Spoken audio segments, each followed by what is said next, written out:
What if I told you that every decision you have ever made, from choosing your breakfast cereal to shaping global trade policies, is a part of a vast, invisible architecture? An architecture not built of brick or stone or steel, but of psychology, mathematics, and strategy, pertinently asking, why do we choose what we choose? Let's say you're planning a vacation. Now, should one go now or save for later? Now, this leaves someone with an intertemporal choice, basically balancing your immediate pleasures against the future financial security.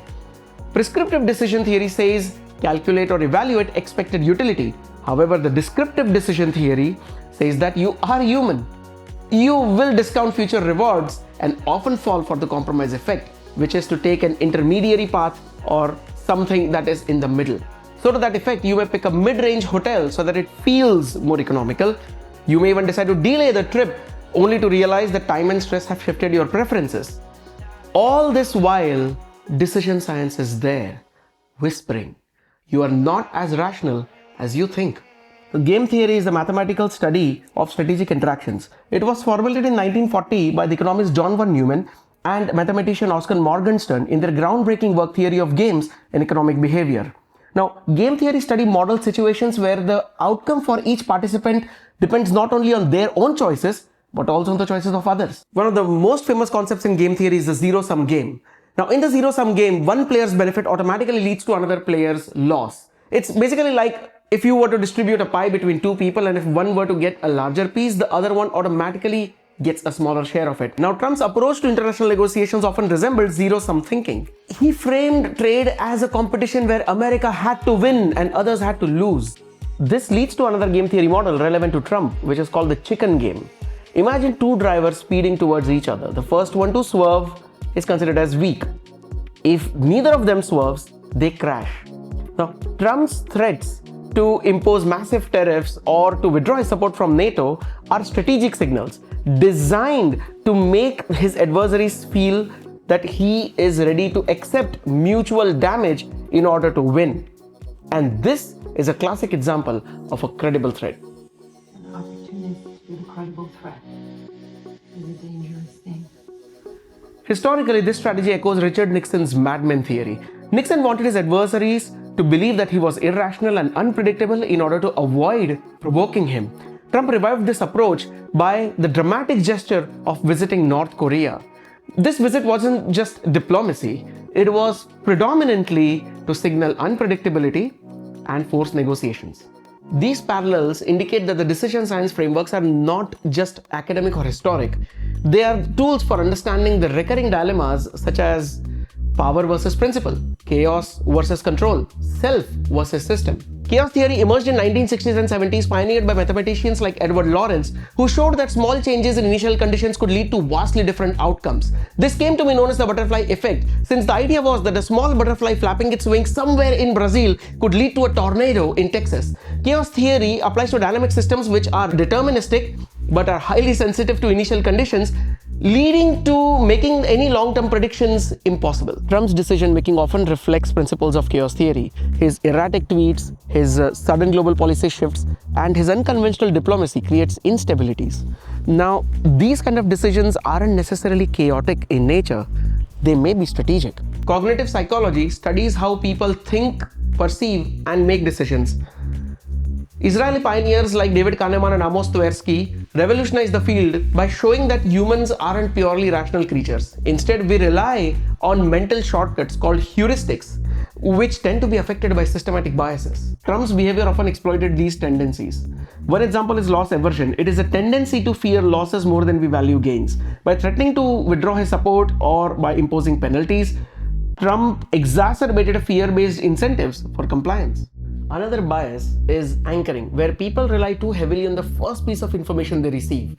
Now, this effect is manifested as exorbitant demands at the start of Trump's negotiations, making any future concession seems reasonable. Now, the third bias at Trump's disposal is the availability heuristic, which is the repetition of bold claims such that it starts to feel true even if it isn't grounded or corroborated by any physical or realistic evidence. Mercantilism is an economic doctrine popularized between 16th century to 18th century Europe. The goal was to achieve trade surplus so as to strengthen the state. Basically, export more, import less, accumulate the gold. Now, Trump's trade policies often reflects neo-mercantilist thinking, meaning he used the trade policies to protect domestic markets, reduce trade deficits, and often pressure the foreign governments into concession. Now, although this favored bilateral transaction deals, it often ignored multilateral cooperation and long-standing interdependencies globally. Strategic ambiguity may yield short-term gains, but long-term stability requires coherence, trust, and adaptability. Now, nations usually derive these kind of understanding and they anticipate threats through these decision-making models that allows them to maneuver and secure their future. However, this leads to the question as to what do we really know? What do we think we know? What do we not know that we don't even know? In 2002, the US Secretary of Defense David Rumsfeld gave a press briefing that unexpectedly launched a philosophical firestorm. Reports that say that something hasn't happened are always interesting to me because, as we know, there are known knowns. There are things we know we know. We also know there are known unknowns. That is to say, we know there are some things we do not know. But there are also unknown unknowns. The ones we don't know, we don't know. There are known knowns, known unknowns, unknown unknowns. Now, these might seem like a riddle or a tongue twister, but these are actually a profound framework of understanding or for understanding the human mind or the depth of human knowledge. Now, the known knowns are the facts we are already aware of. Known unknowns are the gaps we have realized or recognized. But unknown unknowns, those are the places, the missing pieces in the puzzle that we don't even know are missing. This brings us to ludic fallacy. It's a mistaken belief that the complexity of the real world could be neatly encapsulated by the simplicity of any model or a game. Any model or a game, no matter how sophisticated, is a simplification. They tend to leave things out. And if we trust them too blindly, we risk being blindsided by the very things we didn't know to look for. And sometimes these are the most important things that we didn't even knew should exist. This idea became so iconic that it earned the name the Rumsfeld Matrix. It even inspired the documentary series by the name of The Unknown Known. In 1872, the German physiologist by the name of Emil Dubois Raymond stood before the Congress of German Scientists and declared that science was confounded by two mysteries: the nature of matter and the enigma of consciousness. He even coined the term ignoramus et ignorabimus. We do not know and we will not know. David Hilbert was one of the greatest mathematicians of the 20th century. In the year 1900, while he stood before the International Congress of Mathematics in Paris, he declared war on ignorance, stating that in mathematics, there is no ignorabimus. He believed that with enough effort, any mathematical problem could be solved. To prove that, he even laid out 23 unsolved problems in mathematics, which are basically the known unknowns. In 1931, Kurt Gödel sent jolts of revelation across the mathematical community. His incompleteness theorem showed that within any sufficiently complex mathematical system, there are always going to be true statements that can never be proven within that system. He not only found the unknown unknowns, he proved that unknown unknowns must exist. But here's the twist. The limits of knowledge aren't just philosophical or mathematical, they are also psychological. Ironically, the worse one is a something, the less likely they are to realize it.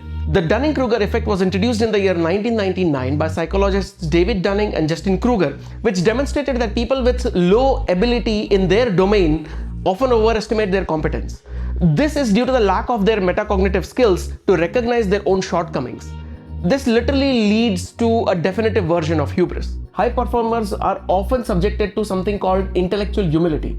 Intellectual humility is a psychological process defined as the recognition of the limits of one's own knowledge or awareness of one's fallibility. Now, this effect has been observed in all the fields from medicine to driving and from logic to grammar. Some scientists say it's a statistical illusion, others argue it's a cognitive bias. But either way, it reveals a troubling truth that our self-assessments are flawed. We don't just have unknown unknowns, we also tend to misjudge the known knowns and the known unknowns. So then, what are we left with? Hilbert said, we must know we will know. Dubois Raymond said, we do not know and we will not know. Gödel said, there are things we cannot know. And Rumsfeld said, there are things we don't even know we don't know.